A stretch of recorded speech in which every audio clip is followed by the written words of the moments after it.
Hey guys, Danny AR10 back again for the part 2 of the iPad review. And where I left off was basically talking about some of the apps that come with the iPad that kind of it's the difference maker as to the iPad being successful or not. In the last part of the video I talked about some of the hardware, how fast it is, battery life, whatnot. So this is going to be just about kind of the apps that it comes with and the different changes they've made to some of the apps that come with the iPad. Basically, I went into Safari already. I want to jump into YouTube, which is a noticeable difference as far as the previous version on the iPhone, excuse me, and iPod Touch. So YouTube itself is a little different in the way that you can actually now subscribe within the app, which is pretty neat. You got a full page almost, full browsing, instead of one column up and down on the iPhone. So you have a lot of information you can see from each video. You have your tabs at the bottom, which is your featured, top rated, most viewed, your favorites, subscriptions, my videos. If you have a YouTube channel, you can check the videos you've uploaded, and your history, which is pretty cool. You can, like I said, check your subscriptions. It shows you all your subscribers, who you subscribe to, all the latest videos, and it's pretty cool.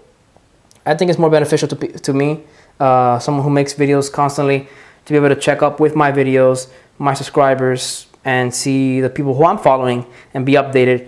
So it's very intuitive, it's very quick. One change they have made, and when you click a video, I'm gonna check like one of my videos just for licensing purposes. Like not even this one.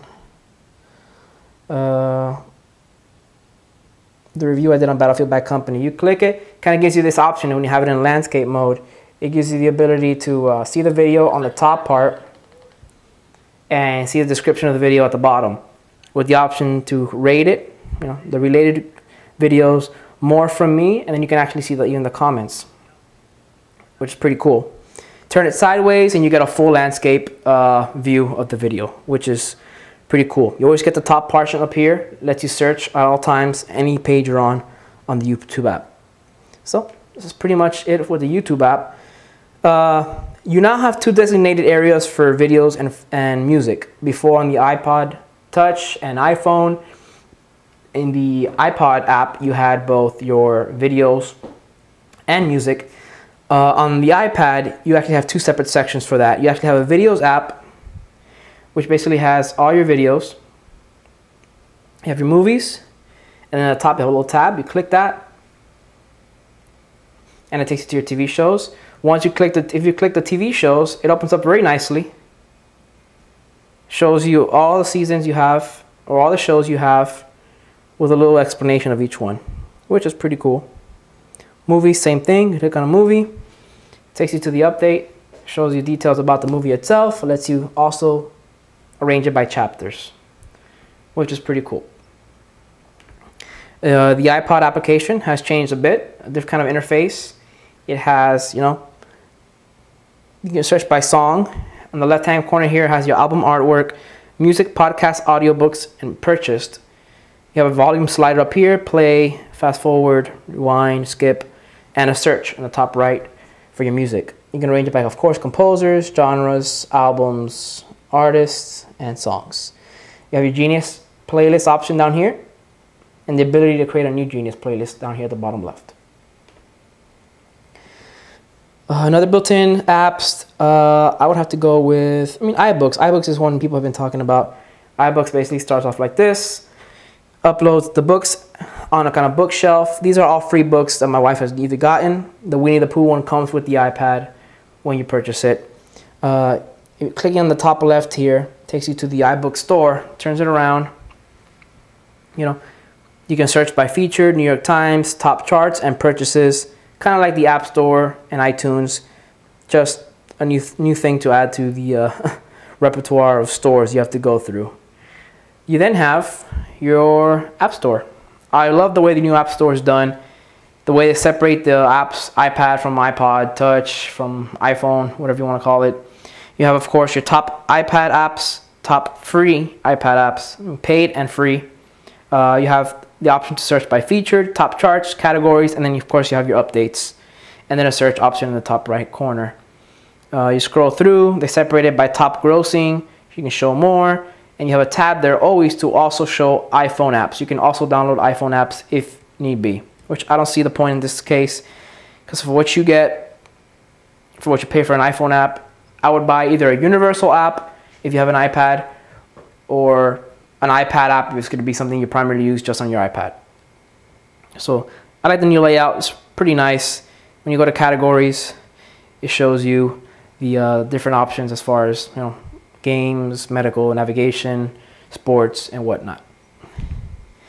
Then you have your iTunes store, which they've made to look more like the iTunes store on your PC or Mac. They've kind of made it a little broader searches.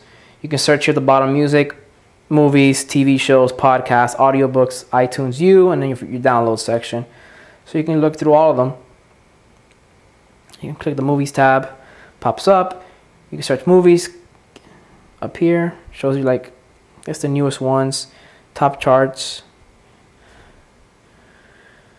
So it looks kind of like the iPhone, like the App Store. You can search by top. Always a nice little touch. I don't buy much from the iTunes store. I buy like my seasons of like The Office, stuff like that. But I mean, to each his own. Aside from that, Notes is common. Notes is just like any other app that comes with your Photos app. You have your Photos app here, which once you import your iPhotos library, it's really cool because you can kind of flip up and down. You can search by photos. You can do by albums, events, faces, and places. What I like about this is you can actually pinch and expand the library. If you really want to see it, you just open up all the way. It shows you all your pictures. Close it back up, put it away, and you're good to go. Love the Photos app. Very nice the way they did it. All the other apps, guys, I want to do reviews on them.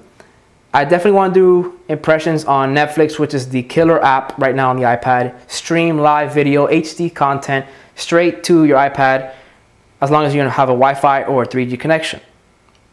As long as you have a paid subscription to Netflix, you're good to go. Love that app. Love, like I told you, Goodreader, which I'll get into much later. I'll probably do a review actually later this afternoon. And the SportsCenter XL had bad reviews to start off with because it had some problems and bugs with the servers. That's been straightened out. Love it for your sports fans who need to keep up to date with all their sports information. Love it. I hope you guys realize, hope this is enough to convince you guys how much the iPad can do. A lot of people thought it's just a big iPhone, just a big iPod. I don't believe so. I think this is going to be the next big thing. Everyone's going to need to have one, or everyone's going to want to have one. I'm not going to say need to, but everyone's going to want to have one. The point is that you can carry around this little device, which weighs barely nothing, anywhere with you. It's the size of a book, as thin as an iPhone, which is about as thin as an iPhone with the case. And you have everything in the palm of your hands. Applications, internet access, music library, video library. It's all in one. For the price, for $4.99 for the 16 gig, you cannot beat it. I personally want the 64 gig because I feel that space is what's going to give you the lifespan that you want from your iPad.